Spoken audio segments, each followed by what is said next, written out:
আমার প্রিয় ভক্তবৃন্দ, প্রভুর বাক্যের প্রশংসা হোক। আমি অরুণ পিয়াস মাটকি। আপনাদের সকলকে আন্তরিক শুভেচ্ছা। আজ নভেম্বরের 17 তারিখ, 2025 বছরের একাদশ মাস।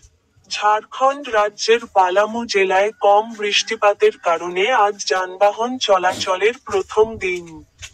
তার একটি প্রতিশ্রুতির কথা উল্লেখ করে, আমি বাইবেলের একটি শ্লোকে কথা বলেছি। গীতসংহিতা 119 অধ্যায়ের 105 নম্বর শ্লোকে, আমি বলেছি, আপনার বাক্য আমার পায়ের জন্য প্রদীপ এবং আমার পথের জন্য আলো। আপনাদের সকলকে আন্তরিক শুভেচ্ছা। আমার ইউটিউব চ্যানেলে স্টিক বোতামে ক্লিক করতে ভুলবেন না।